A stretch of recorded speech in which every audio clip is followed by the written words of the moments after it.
जावेद अख्तर गाने तो अच्छे लिख रहे,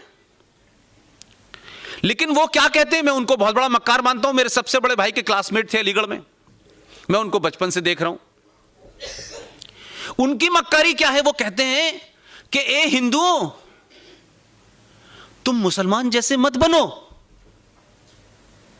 तुम मुसलमानों को अपना जैसा बनाओ। तो आप क्या कर रहे हैं? कुछ काम आप भी लेंगे कि नहीं लेंगे? आपकी जिम्मेदारी है कि नहीं है? आप अपनी बीवी को, वैसे ये कोई निजी टिप्पणी नहीं है क्योंकि सार्वजनिक टिप्पणी की है इसलिए मैं बोल रहा हूं, उनकी बीवी भारत के सिनेमा जगत की बहुत बड़ी हीरोइन रही। कोई ऐसा नहीं था कि उनकी मूवी देखने के लिए पाकिस्तान से मुसलमान टिकट लेके आते थे और हिंदू नहीं जाते थे। इसी देश के लोगों ने बड़ा बनाया उनको, कई अवार्ड मिले उनको, लोगों ने सर पे बिठाया। भारत के राष्ट्रपति का जो एक खास कोटा होता है कि दानिश्वर लोगों को, आर्टिस्ट लोगों को राज्यसभा में नॉमिनेट करते हैं, उसमें नॉमिनेट भी रही वो।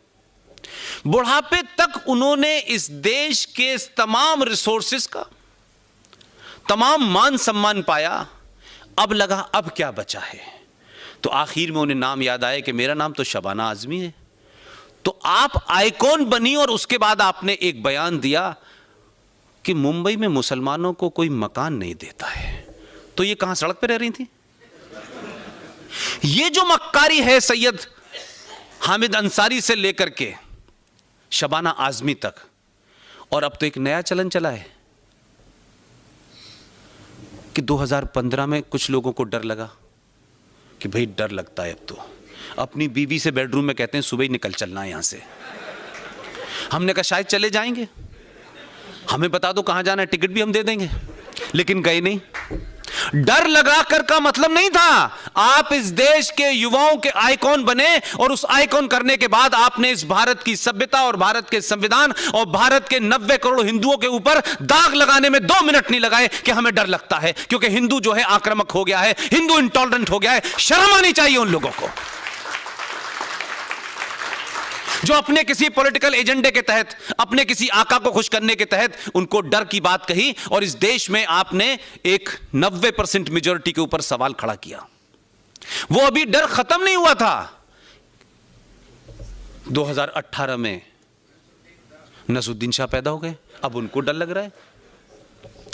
तो मेरा नसरुद्दीन शाह अलीगढ़ यूनिवर्सिटी के पढ़े हुए हैं, उस परिवार को मैं जानता हूं,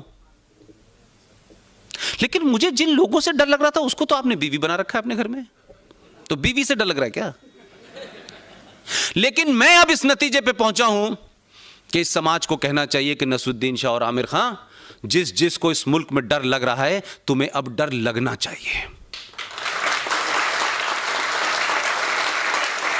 हम 700 साल और 800 साल जिसका जिक्र किया जा रहा है, हम उस सब के बावजूद भी कैसे कैसे हालात में रहे। हमारे दादा परदादा, उनके दादा परदादा कई सालों, 5000 साल की सभ्यता को अगर आप देखें, हमने कभी ये नहीं कहा कि हमें डर लग रहा है। हम रहे, क्या क्या हुआ हमारे साथ, क्या क्या हुआ हमारी सभ्यता के साथ, हमें डर नहीं लगा। लेकिन इन्हीं मक्कार और मुनाफिक लोगों को सन 1947 में डर नहीं लगा जब 21 लाख लोग मर गए। इसी नसरुद्दीन शाह और आमिर खान को जब डर नहीं लगा जब मुंबई के अंदर 3,500 हिंदुओं को बम धमाकों में मार दिया गया, डर नहीं लगा। 3,500 सिखों को दिल्ली में मार दिया गया, डर नहीं लगा। 3.5 लाख कश्मीरी हिंदू पंडितों को मार के एक मुसलमान सरकार ने निकाल दिया, दंगाइयों ने मारा, डर नहीं लगा। यह मक्कारी है। ये नैरेटिव क्रिएट करने की कोशिश की जा रही है। जो ये नैरेटिव है ये भी उसी आतंकवाद का हिस्सा है कि तुम ये करो, हम वो करेंगे। जो हथियार चला सकते हैं वो हथियार चलाएंगे। जो समाज में आइकॉन हैं वो डर पैदा करके उस पंचर जोड़ने वाले मुसलमान को डराएंगे कि तुम कल से पंचर मत जोड़ना, और हाथ में जो रिंच और पाना है उससे 2 लोगों को मार दोगे तभी तुम जीवित रह पाओगे। ये इस देश में एक कैलिब्रेटेड अटेम्प्ट है कि जो बात सोफिस्टिकेटेड अंदाज में नसरुद्दीन शाह और आमिर खान जैसे लोग कह रहे हैं, वही मक्कारी भरे अंदाज में हामिद अंसारी कह रहा है। वही इस देश में 3 जज निकल गए उनके रिटायर होने के बाद के। आप भाषण पढ़ेंगे आपको लगेगा इनको चीफ जस्टिस बना के इस देश ने एहसान नहीं किया, ये एहसान फरामोश निकले। इसलिए जिस मानसिकता से आप लड़ रहे हैं उसको समझने की जरूरत है, और अपने अंदर जो आपके लोगों ने इंजेक्शन लगा लगा के, भाईचारा, भाई वो हैं, चारा आप हैं, बने रहिए।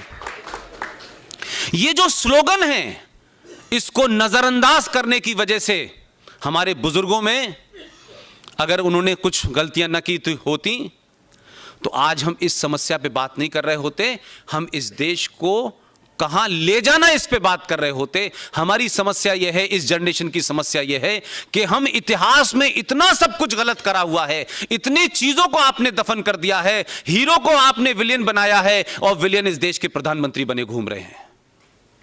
इसलिए संकट है। एक मोर्चा नहीं है आपके लिए।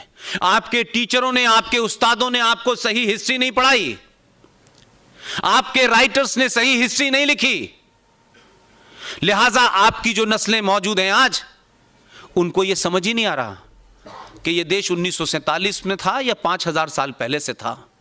यह देश भारत है, इंडिया है, हिंदुस्तान है क्या?